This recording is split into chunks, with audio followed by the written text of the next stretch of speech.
On behalf of Department of Dermatology and Venereology, I welcome you all to this combined round, which is we are sharing with the Department of Dental Surgery also. From the Department of Dermatology, we're going to present two interesting cases, which have developed malignant tumor. Dr. Sujay Khanpur from the department will moderate the discussion, and he would be assisted by the other colleagues from the department, and then we have the pathology team. I'm sure you will enjoy. It's good to see so many people here, and I'm sure there are many more online who would be joining us in the presentation. Over to you, Dr. Sujay.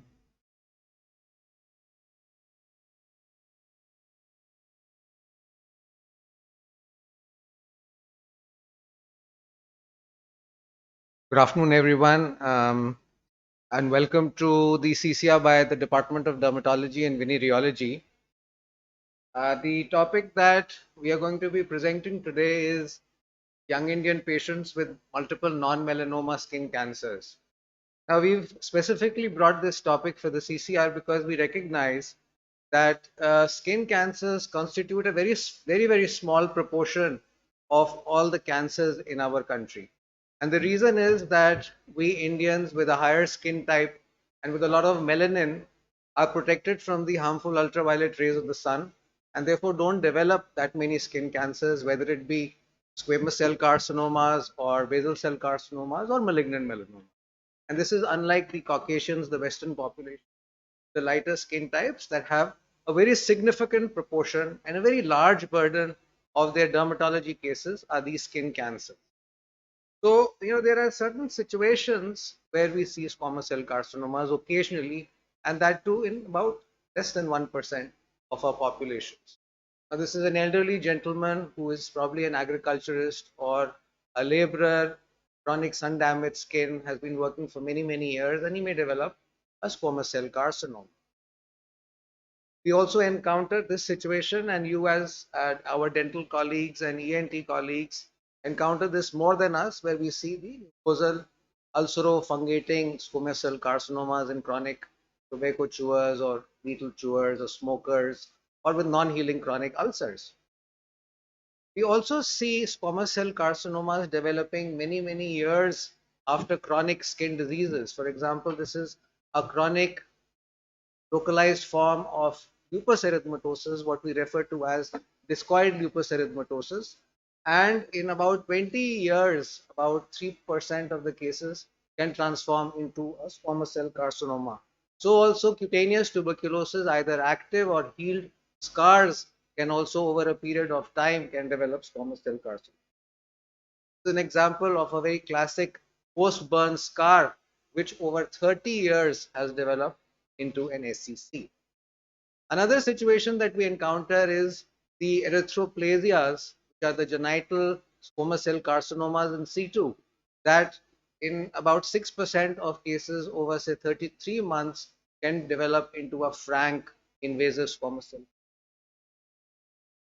Now, basal cell carcinomas again seen on photoexposed sites as these ulcerative or nodular ulcerative pigmented lesions, again in chronic sun damaged skin occasionally of agriculturists or laborers. Now, malignant melanoma, which is a very deadly skin cancer and very frequently encountered in the Western population, again because of their lighter skin types, are occasionally seen in our country. And the one that we see not on sun exposed areas, but these on acral sites. And initially, they are often mistaken as these very indolent, very innocuous hyperpigmented macular lesions. And by the time they present to us, they have not only shown ulcerated fungating lesions, but have also shown in-transit metastasis, regional and systemic involvement. So these are some of the situations where we see malignancy. So we are going to present through our team two cases or two situations where we see a large number of pre-malignant and malignant non-melanoma skin cancers in our patients. And to this, I invite Dr. Varni Raj to present these two cases, which would then be followed by the histopathological examination by Dr. Arun from Department of Pathology, and then the discussion by Dr. Nikhil Mehta in our department. Dr. Varni Raj.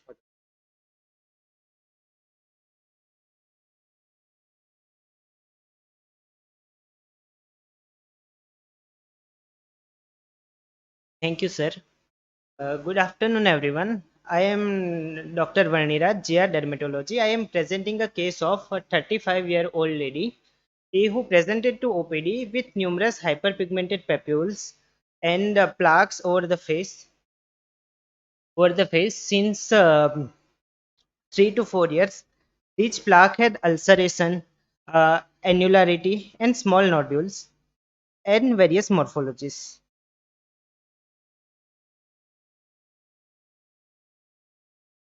On further examination, there are multiple hypopigmented to erythematous plaque in generalized distribution over the body since 20 years. In the patient, disease was started age of the 15 year and there was no history of primary and secondary immunosuppression, organ transplantation, photosensitivity, and there is no enlargement of the cervical, submental, and the axillary lymph nodes. There is similar complaints present in the patient's paternal uncle and the patient's younger brother, and both of them disease started between 10 to 15 years of age, and both have no history of photosensitivity. In patient's younger brother, there is no development of the malignant lesion till now, and this image we saw multiple hypopigmented papules in the generalized distribution. On dermatological examination, and there was large 2 into 4 centimeter irregular shaped hyperpigmented ulcerated plaque which raised margin over the left temple which saw central ulcer, yellowish keratotic and hemorrhagic scale, increased vascularity on dermoscopy. So we made a clinical diagnosis of squamous cell carcinoma. There were multiple gritty, barely elevated hyperpigmented plaque with so wide scale on hyperpigmented background on dermoscopy. On basis of this finding, we made clinical diagnosis of actinic keratosis. Uh, there was a hyperpigmented bluish nodule with a central ulceration at the right infraorbital area near the medial canthus.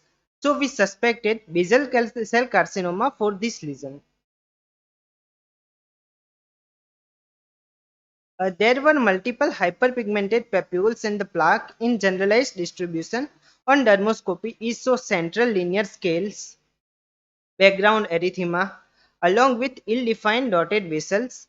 So we made diagnosis of dysplasia epidermal dysplasia verruciformis for this lesion. Now I invite Dr. Arun SR Pathology to describe histopathological finding of these lesions.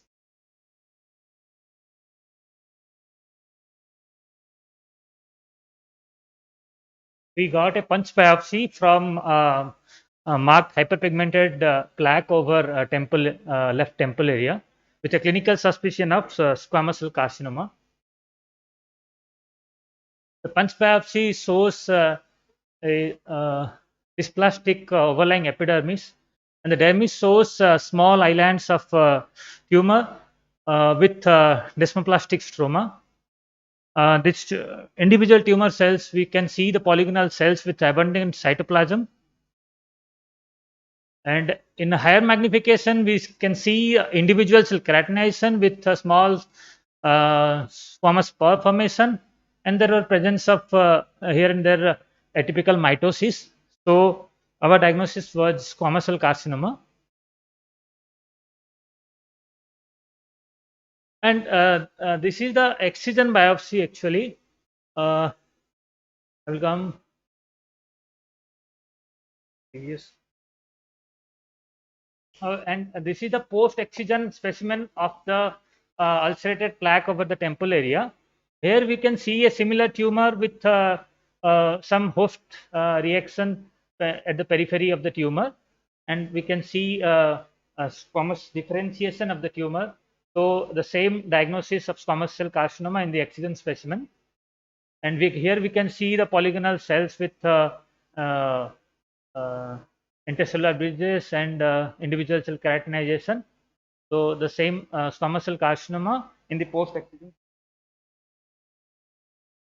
And on P16 immunohistochemistry, it was showing blob strong positivity. It is a surrogate marker for HPV. So it's showing HPV positivity shown by immunohistochemistry P16. And in the adjacent area of the excision biopsy, you can see some solar means feature of actinic keratosis. There were some hyperparakeratosis with attenuation of granular layer, and there is basal cell atypia with solar elastosis. So the adjacent area of the squamous cell carcinoma showed features of actinic keratosis.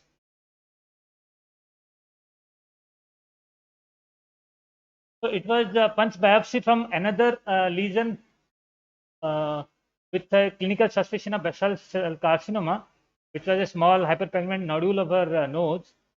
So here you can see a acanthotic epidermis, and dermis shows island of tumor with interconnecting strands, and there are presence of melanin pigment in melanophages. The individual cells are polygonal with prominent nucleoli with abundant eosinophilic cytoplasm. And on immunohistochemistry, the cells were immunopositive for means diffuse immunopositive for PAN-CK, HMB45, and melane, and very before was negative. So there was we thought of there was a difference between means pigmented squamous cell carcinoma or melanoma. So we have to work it further for diagnosing. We are putting some SOX10 and P40 IHC to differentiate from pigmented SCC and melanoma. So for time being, it's a we consider DDs of pigmented squamous cell carcinoma and melanoma in this case, and further immunohistochemistry will be done for the exact diagnosis. And punch biopsy from the marked hypopigmented plaque over the back with a clinical suspicion of epidermal dysplasia verruciformis. In this biopsy, we saw orthokeratosis with dysplastic thickened epidermis with large voluminous keratinocytes showing grayish blue cytoplasm with perinuclear halo, and there is irregular granular cell means increased irregular granular cell layer. So the diagnosis of epidermal dysplasia verruciformis in this biopsy from the hypopigmented lesion. And here we can see the irregular granular layer with keratinocytes showing perinuclear halo and grayish pale cytoplasm, grayish blue cytoplasm. So the final diagnosis is epidermal dysplasia verruciformis with multiple squamous cell carcinomas and presence of actinic keratosis in addition to the malignant tumor.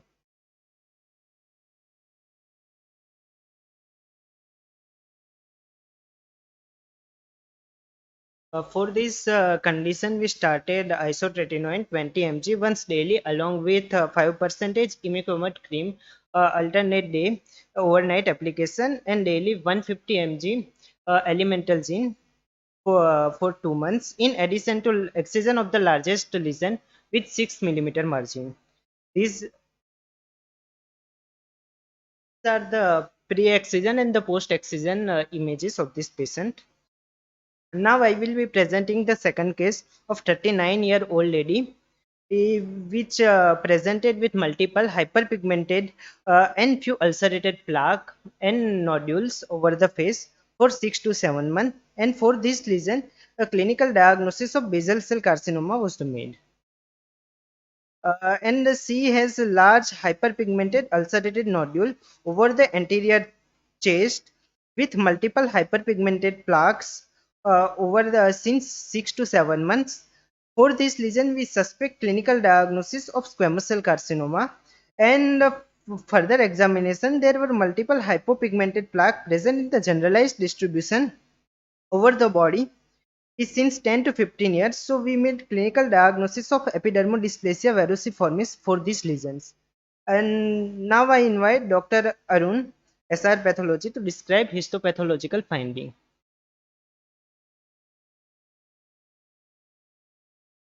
So we got a punch biopsy from the marked hyperpigmented plaque over right cheek region.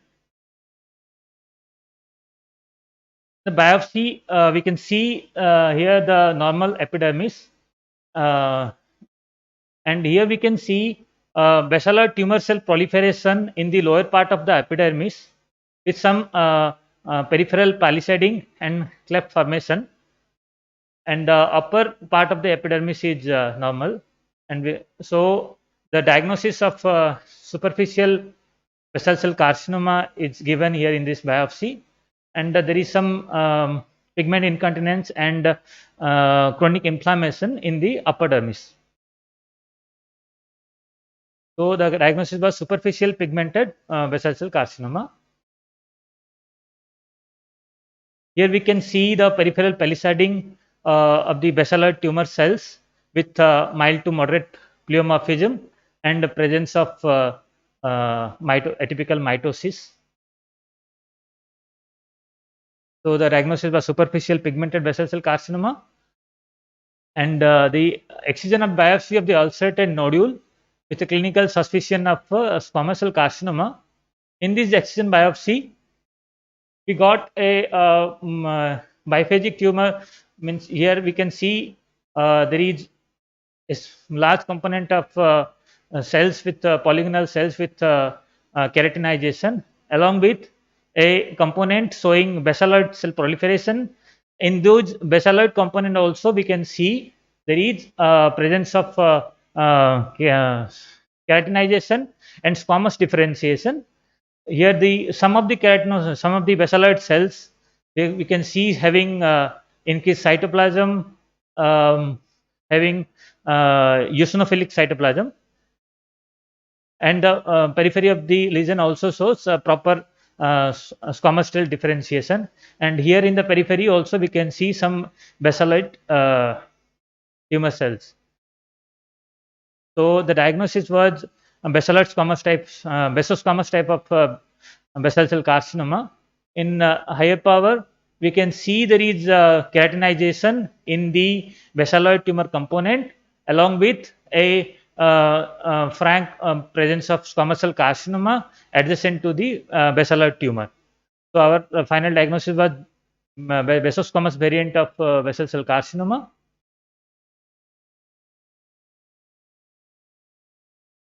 Here in the in other component we can see a complete means marked dysplasia of the overlying epidermis. So same the basosquamous type of basal cell carcinoma, and here actually in the upper layer we can see some of the cells having basophilic cytoplasm with perinuclear halo. So there was along with this tumor there was feature suggestive of epidermodysplasia verruciformis. So the last final impression was in a background of epidermodysplasia verruciformis there is presence of basosquamous type of basal cell carcinoma. So in the punch biopsy from the hypopigmented plaque over abdominal wall, here we can see same that I have shown before, presence of complete dysplastic epidermis with keratinocytes showing bluish gray cytoplasm, peripheral perinuclear halo, and some kind of hypergranulosis, irregular hypergranulosis. So in this biopsy, the diagnosis was epidermodysplasia verruciformis. So again in the high power, showing some irregular hypergranulosis with presence of perinuclear halo and pale grayish blue cytoplasm in the keratinocytes. So the final diagnosis was epidermodysplasia verruciformis with multiple basal cell carcinoma, including superficial pigmented variant and basosquamous type of basal cell carcinoma. Thank you, Dr. Arun, for describing histopathological finding. In this patient is also treated on the similar line of the previous patient, and these are the pre-excision and the post-excision image of this patient. Now I invite Dr. Nikhil, SR Dermatology, for the discussion part. Thank you, Dr. Vaniraj. Good afternoon, all. We start the discussion by highlighting the disparity between the incidence of the skin cancers in the Indian population versus the Western population. The per lakh incidence of this skin cancers is 40 to 50 times less in India compared to the Western Pacific region, that is mostly predominantly Australia. In fact, the skin cancer is the most common cancer in these Caucasian population and comprises 20 to 30% of all cancers in the registries of these countries, compared to India, in which skin cancer is the 18th most common cancer and this comprises 1 to 2% of cancers. So, as discussed earlier, skin cancers in Indians are generally seen in elderly patients and are solitary. If we see a younger patient with multiple skin cancers, then we should suspect a syndrome. These are the most common syndromes which can present in young patients with multiple skin cancers. And the prototype is the one which shows defective nucleotide excision repair, that is xeroderma pigmentosum. These syndromes generally are photogenodermatosis. That means they show a defective DNA repair, which is in response to the DNA damage caused by the UVB, ultraviolet B light. So xeroderma pigmentosum, in contrast to the implication by the name, it is much more sinister compared to the dry xerotic pigmented skin, which is implied by the name. Almost all of the patients with XP develop non-melanoma skin cancers, and half of them develop by the age of 10 years. The major cause of death in these patients is skin cancer. These are our patients with multiple fungating masses suggestive of squamous cell carcinoma. There is oculocutaneous albinism, in which there is lack of photoprotective effect of melanin due to defective melanin synthesis. So skin of color African albinos have much more prevalence of non-melanoma skin cancers, 12 to 26%, in contrast to Caucasian albinos, which are seen in temperate regions, compared to the skin of color patients, which are seen in tropical regions with much more sun exposure. And SCC is most common in them.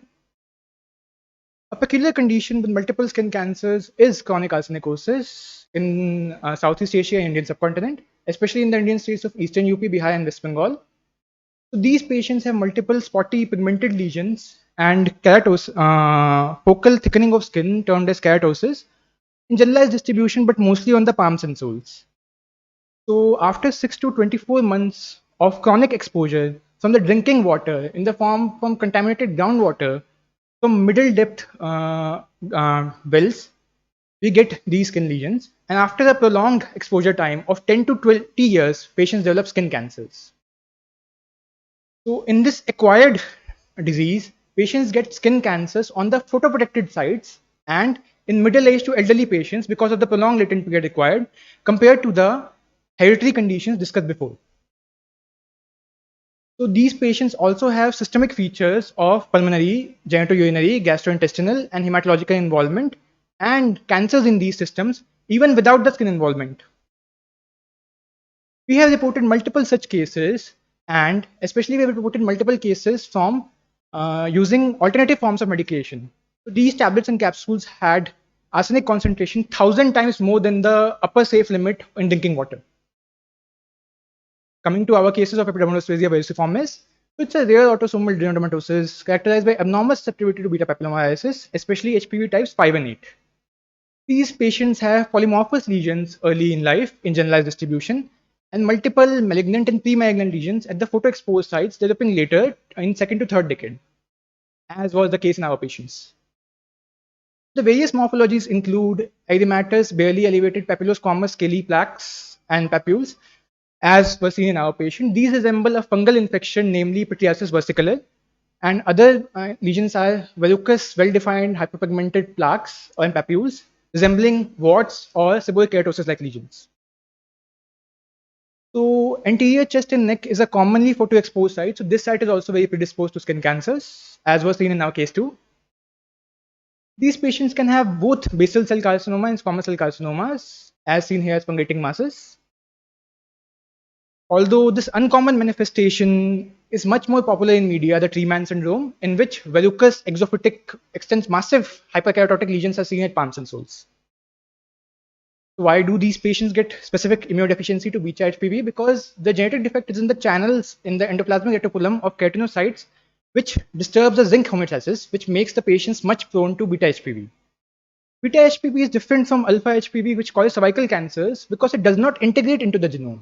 Even though the genes causing the cancer E6, E5, E7 are all the same, and this leads to defective apoptosis and lack of DNA repair damage. There is also a peculiar condition known as acquired EDV, which is due to non-specific immunodeficiency without a specific genetic mutation. It was initially described in renal transplant recipients, but the most case reports are from retropositive patients. The management, as we had managed in these patients, I would like to highlight that apart from the wide local excision, as these patients have multiple tumors, we cannot excise all the lesions. So we have electrosurgery, cryosurgery, and topical therapies to prevent development of, to treat these smaller lesions and pre-malignant lesions. And also we can use chemoprevention in the form of oral retinoids in higher doses, 2 mg per kg. Again, photoprotection, these patients have a very different lifestyle, and many of them are nocturnal, especially XP patients, and they follow night schools and night jobs. At least 30 times reduction of UVB intensity is required to provide the sun protection in them.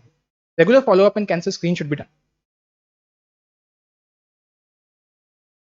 So to conclude, in young Indian patients with multiple skin cancers, we should suspect a genetic syndrome. EDV is due to genetic defects that make keratinocytes susceptible to beta HPV, which in turn make them more susceptible to UV-induced carcinogenesis. The treatment of multiple skin cancers like EDV entails adequate and appropriate photoprotection, retinoid chemoprevention, prophylactic treatment of pre-malignant and treatment of smaller malignant lesions by topical treatment, electrosurgery, and cryotherapy. That's it. Thank you. We are open for questions.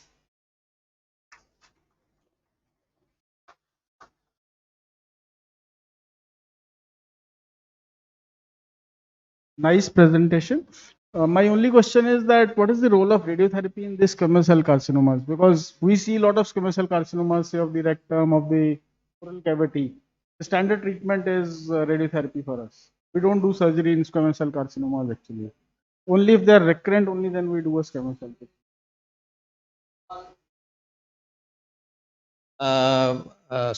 Skin cancers, non-melanoma skin cancers are very amenable to radiotherapy.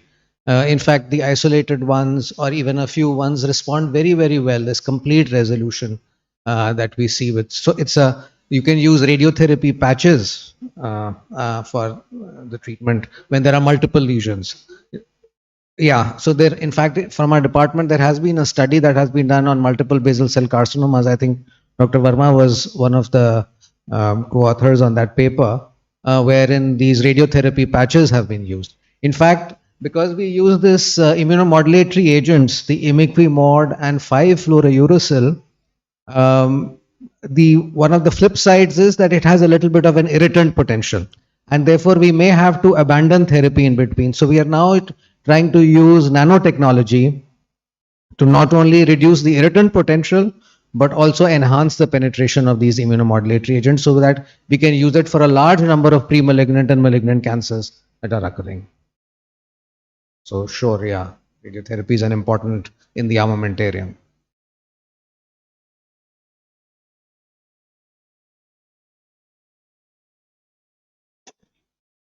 So in fact, very often people who are not aware of this entity as epidermal dysplasia verruciformis, and one sees keratotic lesions, for example, they're often mistaken for regular warts, sometimes seborrheic keratosis that occur in people of age or others, and therefore one has to be very, very careful.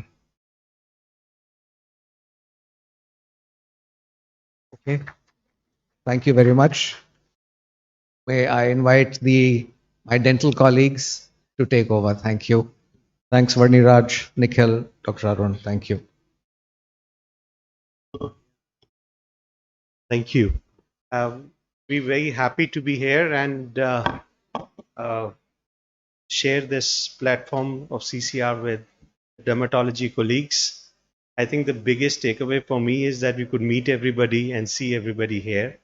So thank you very much to be here. And the topic which we're going to be touching on is something I hope not everybody in this room has experienced it, but whoever has experienced dental pain does realize that it is quite painful. And we've equated to almost the obs-gynae pain. So dental pain can be a bad pain. But uh, most of the times the dental pain is straightforward. We do realize what's the cause. And when we go ahead with the treatment plan and execute the treatment, most of the times the patient does have area when he's pain free and the tooth is functional. But there come certain times when we are ourselves foxed and we really do not know what's the cause of the pain. And that's what we classify them as a non-odontogenic pain, which is not actually coming from the tooth, but referring, or the area seems to be that the patient is complaining. And most of the times the doctors gets confused that what's the cause? We can't find anything. So that's what we're going to be talking about. The main aim of the CCR today is to sensitize ourselves actually to our own colleagues, that sometimes we do feel that the patient is flipping, his pain, he keeps coming back to the dentist. He's been to a lot of departments from neurology and been shunting from that building to ours, within our building being shunted from down to up without realizing that what's the pain. So before he ends up with the other department, which is across the road, we want that we get sensitized and know exactly what we are dealing with. So that's what the case report is about from our division of conservative dentistry and endodontics. My three colleagues would be doing it, and I would be there for the end also. Thank you very much, please.